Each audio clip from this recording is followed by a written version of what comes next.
நமஸ்காரம். Welcome to Saradha சமையல். நான் சாரதா சமையல் சேனல் முதல்ல பார்க்குறவங்க, சப்ஸ்கிரைப் பண்ணாதவங்க மறக்காமல் என்னோடய சேனலுக்கு சப்ஸ்கிரைப் பண்ணி ஆல் என்ற பட்டனை ப்ரெஸ் பண்ணுங்கள். நான் வீடியோ போடும்போதெல்லாம் உங்களுக்கு நோட்டிஃபிகேஷன் வந்துடும். நான் நிறைய வீடியோஸ் போட்டிருக்கேன்.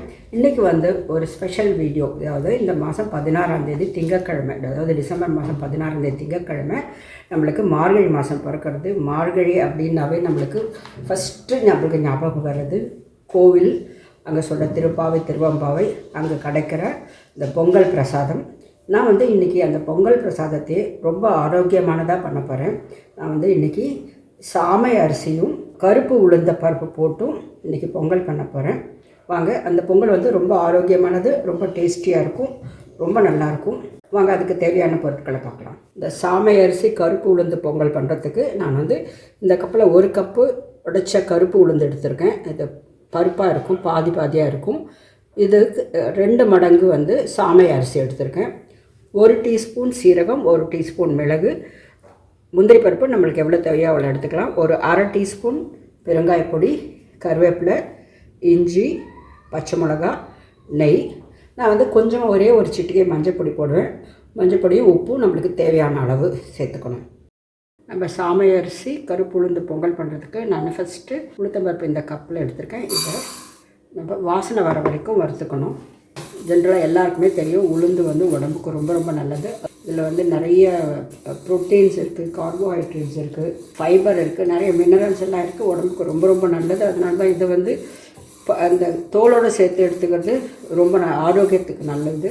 அதனால் நம்ம சமையல் பண்ணும்போது அட்லீஸ்ட் வாரத்தில் 1 நாள் இல்லாட்டி 2 நாள் இதை சேர்த்துக்கலாம். இது கொஞ்சம் சூடு வரணும். இப்படி எடுத்தால் சூடு இருக்கணும். இன்னும் சூடாகலை. நான் சிம்மில் வச்சுருக்கேன். கொஞ்சம் மீடியம் ஃப்ளேமில் வச்சு வறுத்துடுறேன். வாசனை வர வரைக்கும் வறுத்துக்கலாம். உளுத்தம்பருப்பு நல்லா வாசனை வர ஆரம்பிச்சிடுது. ஸோ இப்போ இதை எடுத்துகிட்டு ஒரு பாத்திரத்துக்கு மாற்றிட்டு இதை நம்ம அலம்பி கொண்டு வரணும். இந்த கப்பில் 1.5 கப்பு நம்ம போட்டிருக்கோம். 4 டைம்ஸ் நம்ம தண்ணி விடணும். அதாவது இதில் 6 கப்பு தண்ணி. ஒரு பாட்டில் 2 கப்பு தண்ணி, 3 பாட்டில் தண்ணி இதில் விட போகிறேன். நான் இந்த கப்பில் 6 கப்பு தண்ணி விட்டுருக்கேன். இது கொதிக்கட்டும். நான் சாமை அரிசியை நல்லா 3 தடவை அலம்பிட்டு கொண்டு வந்திருக்கேன். ஜென்ரலாக நம்ம நார்மல் அரிசி பொங்கலுக்கும் இதுக்கும் ஒரு வித்தியாசம் என்னென்னா, இதில் நிறைய ஃபைபர் இருக்குது, கார்போஹைட்ரேட்ஸும் இருக்குது. ஆனால் அது ஈக்குவலோட கொஞ்சம் குறைச்சலாக இருக்கும் ஃபைபர். கார்போஹைட்ரேட்ஸும் 5 பாயிண்ட்ஸ் இருக்குன்னா இது 4 பாயிண்ட்ஸ் அந்த அளவுக்கு இருக்கும். ஆனால் அதில் நம்ம அரிசியில் பண்ணால் ஃபுல்லாகவே கார்போஹைட்ரேட்ஸ் தான். அதனால தான் இதை மாதிரி சிறுதானியம் எடுத்துக்கிறது உடம்புக்கு ரொம்ப நல்லது. தண்ணி நல்லா கொதிக்க ஆரம்பிச்சுட்டு நான் ஒரு 1/4 ஸ்பூன் அளவுக்கு மஞ்சள் பொடி போடுறேன். ஜென்ரலாக நம்ம சமையலில் மஞ்சள் பொடி போடுவோம், ஏன்னா இது ஒரு கிருமி நாசினி, உடம்புக்கும் ரொம்ப நல்லது. அலம்பி வச்சுருக்க சாமை அரிசி போட்டுடலாம். தண்ணி இது மாதிரி கொதிச்சு பிறகு போட்டால் சீக்கிரம் நம்மளுக்கு வெயிட் போட்டால் விசில் வந்துடும்.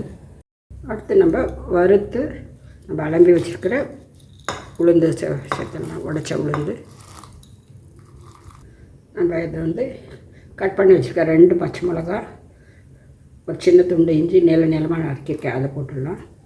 கொஞ்சமாக நெய் போடுறேன். அப்போ தான் இது நல்லா சாஃப்டாக இருக்கும், சாப்பிடும்போது ரொம்ப நல்லாயிருக்கும். ஆறினா கூட அதை ரொம்ப கெட்டியாக ஆகாமல் சாஃப்டாக இருக்கும். அடுத்து இந்த பொங்கலுக்கு தேவையான அளவு உப்பு 1.5 ஸ்பூன் அளவுக்கு போடுறேன். போட்டுட்டு நல்லா கலந்து விட்டுடலாம். இப்போ மூடி போட்டுட்டு ஸ்டீம் வர வரைக்கும் வெயிட் பண்ணலாம். ஸ்டீம் வருது. இந்த டைமில் நம்ம வெயிட் போட்டுட்டு 4 விசில் வந்தோடனே ஆஃப் பண்ணிடலாம். 4 விசில் ஆகிட்டு இப்போ ஸ்டவ் ஆஃப் பண்ணிவிட்டு ஸ்டீம் ரிலீஸ் ஆகட்டும். அதுக்கப்புறம் நம்ம இதுக்கு தாளிக்கலாம். குக்கரில் ப்ரெஷர் ரிலீஸ் ஆகிடுச்சு. எப்படி இருக்குன்னு பார்க்கலாம். நல்லா ரெடி ஆகிடுச்சு. இதில் உப்பெல்லாம் ஆல்ரெடி போட்டாச்சு. நம்ம இப்போ கடைசி இதுக்கு தாளிக்கலாம். பொங்கலுக்கு தாளிக்கிறதுக்கு நான் 1 டேபிள் ஸ்பூன் நெய் போட்டிருக்கேன். நெய் கரையிறதுக்குள்ளே அப்படியே நம்ம முந்திரி பருப்பை, இது முழு பருப்பை அதை உடச்சி போட்டுடலாம்.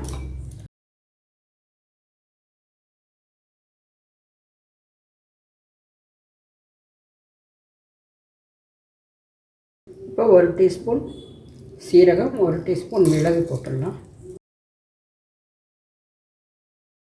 சீரகம் நல்லா பொரிஞ்சிட்டு மிளகு வடிக்க ஆரம்பிச்சிட்டு இந்த ஸ்டேஜில் நம்ம பெருங்காய பொடி சேர்த்துட்டு ஸ்டவ் ஆஃப் பண்ணிடலாம்.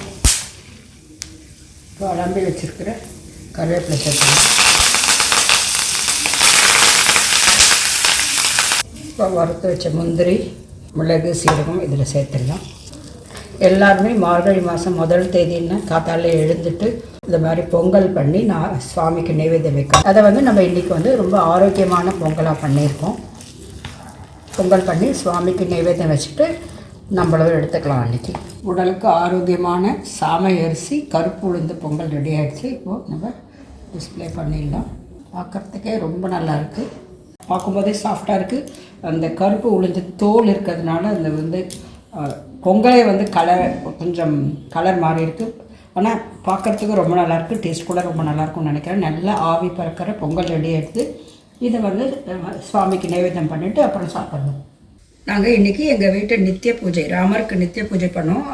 அதுக்கு நைவேத்தியமாக இந்த சாமை அரிசி கருப்பு உளுந்து பொங்கல் பண்ணியிருக்கோம். நைவேத்தியம் வச்ச பிறகு நாங்கள் இதை வந்து பிரசாதமாக எடுத்துக்க போகிறோம். இந்த சாமை அரிசி கருப்பு உளுந்து பொங்கல் வீடியோ உங்களுக்கு ரொம்ப பிடிச்சிருக்குன்னு நினைக்கிறேன். பிடிச்சிருந்தால் மறக்காமல் லைக் பண்ணுங்கள். ஏன்னா இந்த பொங்கல் டேஸ்ட் மட்டும் இல்லை, உடம்புக்கு ஆரோக்கியமாகவும் இருக்கும்.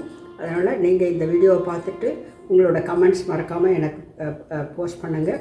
இந்த வீடியோவை உங்கள் ஃப்ரெண்ட்ஸ் அண்ட் ரிலேட்டிவ்ஸ்க்கு ஷேர் பண்ணுங்கள். இன்னொரு வீடியோவில் உங்களை நான் சந்திக்கிறேன். ஹாப்பி மார்கழி.